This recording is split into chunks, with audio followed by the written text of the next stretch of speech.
approach the holiday season, you've probably been looking for that perfect gift for your loved one. And at some point or another, you may have come across an ad for a home DNA testing kit. Now, the kit asks you for your saliva, and for a fee of about $70 to $200, they promise to give you a glimpse of your heritage, showing you, based on your DNA, where on the planet your ancestors came from. Some companies say that they will detect certain genetic markers for diseases or even help you find relatives you never knew you had. One study found more than 15 million people have used these kits, and that is just since April this year. Joining me now is Adam Rutherford, geneticist and author of A Brief History of Everyone Who Ever Lived. He joins us live from London. Adam, thank you for joining us. These kits are very compelling. What is, though, the risk to one's data privacy? Can these genetic testing firms own our data?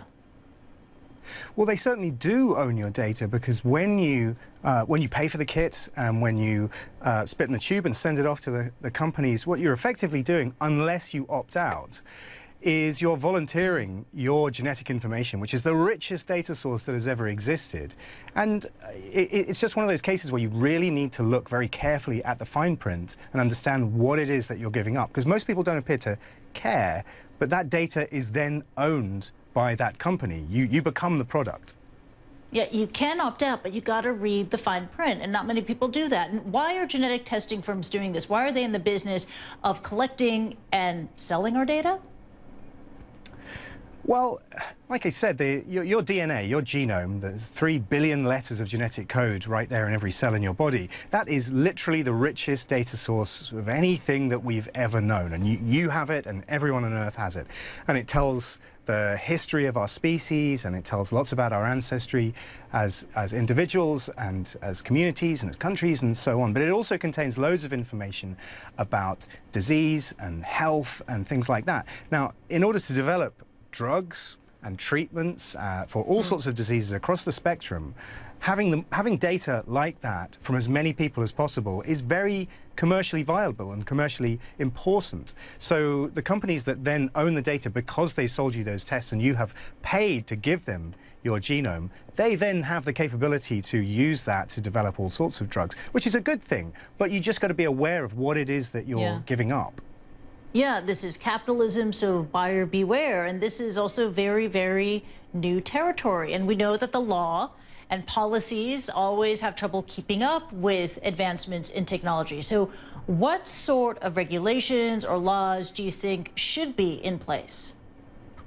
Well, that's exactly right. And each country is dealing with these sorts of issues as we're going along.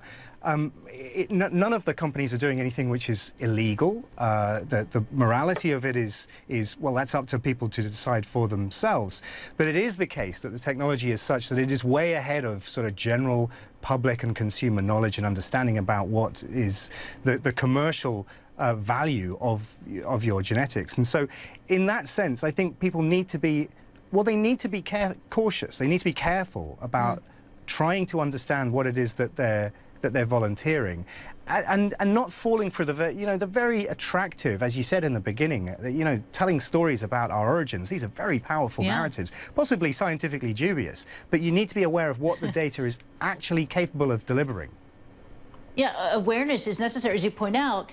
This is completely legal. No laws are being broken here, but you need to be aware about what you're giving up. Now, ahead of any meaningful legislation on this, could the results of these DNA home kits, these direct-to-consumer genetic testing kits, affect insurance, affect our ability to get insurance? Well, there are various laws in place already in the US in particular, and different laws around the world, because each jurisdiction, there are no sort of global laws on this. Each jurisdiction is making up these laws as these issues become significant.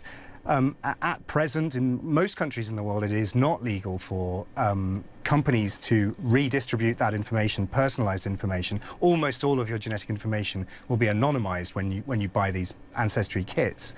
And so that shouldn't be available to insurers. But as I said, and as you said, this is new territory. Right? These are laws which are trying to keep up with massive advances in genetic technology and consumer genetic technology, and also the huge consumer demand for these types of tests. And so, everyone is playing catch up to the realities of the market here.